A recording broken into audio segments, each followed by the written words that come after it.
बहुत ही इम्पोर्टेंट नफल नमाज है।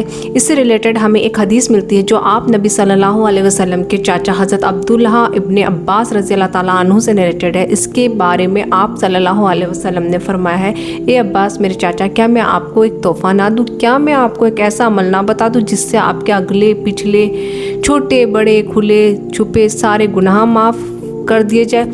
और फिर आपने फरमाया, अगर आप हो सके तो इस नमाज को रोज़ाना एक मरतबा पढ़ लिया करें, अगर ना हो सके तो जुम्मे के दिन एक मरतबा पढ़ लें, यह ना हो सके तो महीने में एक मरतबा पढ़ लें, यह भी ना हो सके तो साल में एक बार पढ़ लें, और यह भी ना हो सके तो फिर पूरी ज़िंदगी में एक मरतबा ज़रूर पढ़ लें।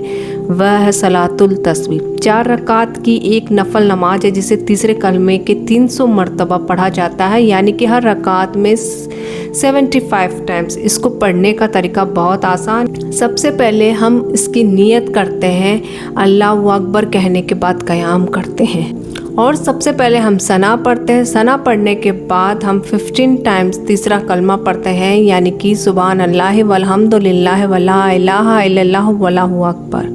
इसके बाद सूरह फातिहा पढ़ते हैं और फिर कोई दूसरी सूरत पढ़ते हैं। फिर 10 टाइम्स हम दोबारा इसी कलमे को पढ़कर रुकू में चले जाते हैं। फिर रुकू में सुबहान रब्बियल अज़ीम बाद दोबारा 10 मरतबा यह तीसरा कलमा पढ़ते हैं। फिर समी अल्लाहु लिमन हमीदा रब्बना लकद हम्द पढ़कर खड़े हो जाते हैं और दोबारा ये तीसरा कलमा 10 मरतबा पढ़ते हैं। फिर हम पहले सजदे में जाते हैं। सुबहान रब्बियल आला के बाद तीसरा कलमा 10 मरतबा पढ़ते हैं। फिर दोनों सजदों के बीच बैठकर तीसरा कलमा 10 मरतबा पढ़ते हैं। दूसरे सजदे में सुबहान रब्बी अल आला के बाद तीसरा कलमा 10 मरतबा पढ़ते हैं और फिर दूसरी रकात के लिए खड़े हो जाते हैं, और इसी तरह हर रकात में इसे 75 टाइम्स पढ़ा जाता है, यानी कि 4 रकात में 300 मरतबा। और फिर चौथी रकात में अतहियात के बाद आप सलाम फेर लें और अपनी दुआओं को पढ़ लें। ये बहुत आसान है। इनका तरीका पता चल चुका है तो अपने फ्रेंड्स और रिलेटिव को ज़रूर शेयर करें ताकि सलातुल तस्बीह का फ़ायदा उठा सके और